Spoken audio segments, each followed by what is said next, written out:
به قرآن هر چی تو این زندگی میدوام میبینم این گاوا عقب دارم.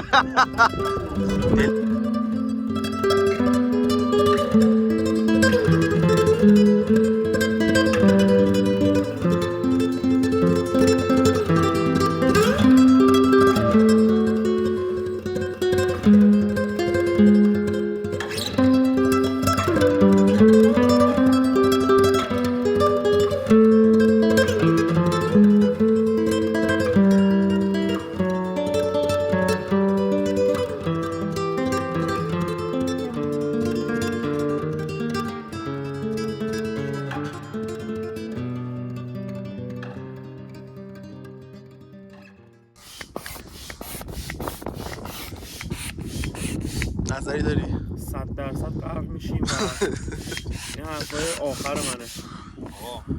100% غرق. آقا سواشتن روی قایق کاملا داوطلبانه اجباری.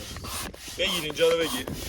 به قرآن سرا 8 ساعت من میرو سوار قایق. داشت غیر اینه؟ نه. تمام شده. خبر بعد اینه که بارون هم داره. ابرو کو ابرسی. ببین ابر بارونزا از این سمت حرکت کرده رفتن و من الان اونجا دوباره دارم میام.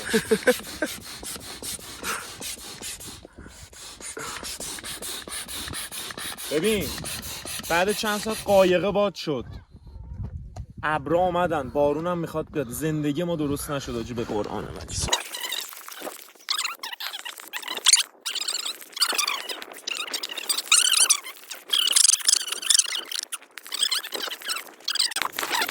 من میگه تمشک را از میان خار چیدن بود، جدا کردن پیراهن از تنت.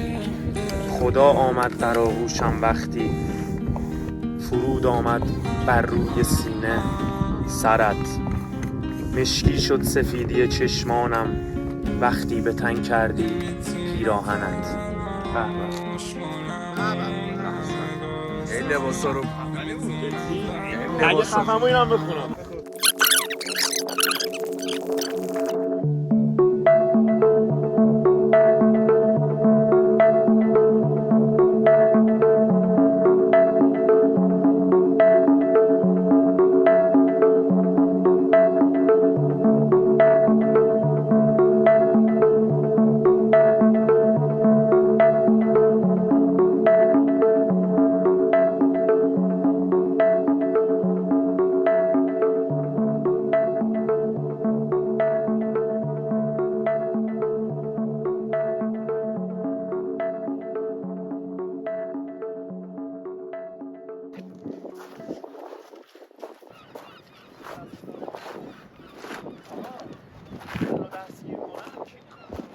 بابای علی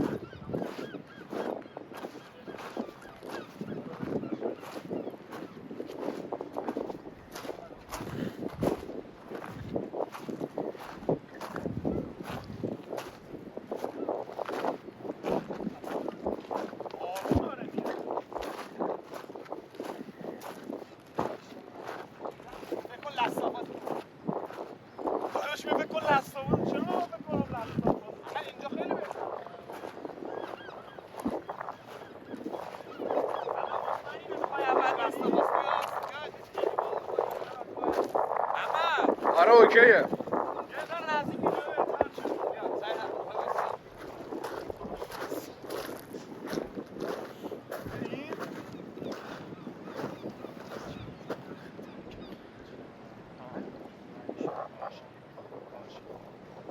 علی داشت پاروها رو نیوردی. توشه دو تا توشه.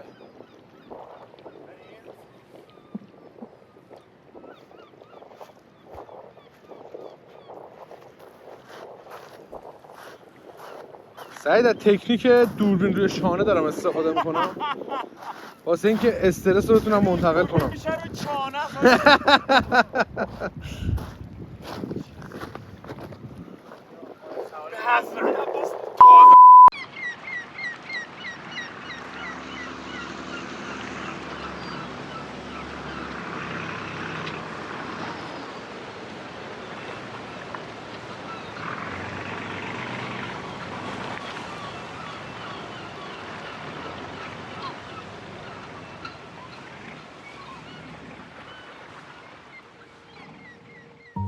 ای تکیه‌گاه و پناه زیباترین لحظه های پر عصمت و پر شکوه تنهایی و خلوت من، ای شط شیرین پر شوکت من. ای با تو من گشته بسیار در کوچه های بزرگ نجابت، در کوچه های فرو بسته استجابت، در کوچه های سرور و غم راستینی که من بود، در کوچه باغ گل ساکت نازهایت، در کوچه باغ گل سرخ شرمم، در کوچه های نوازش، در کوچه های چه شب‌های بسیار تا ساحل سیمگون سحرگاه رفتن، در کوچه های مه‌آلود بس گفتگوها بی هیچ از لذت خواب گفتن، در کوچه های نجیب غزلها که چشم تو می‌خواند، گهگاه اگر از سخن باز می‌ماند افسون پاک منش پیش می‌راند.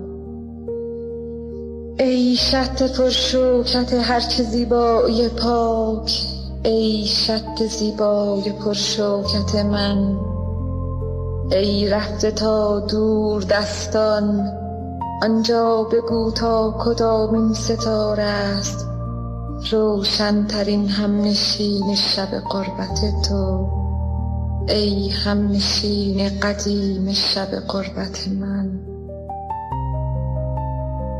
ای تکیه‌گاه و پناه غمگین ترین لحظه های کنون بی نگاهت تهی مانده از نور، در کوچه باغ گل تیره و تلخ اندوه، در کوچه های چه شب‌ها که اکنون همه کور، آنجا بگو تا کدامین ستاره است که شب و روز تو خورشید پار است.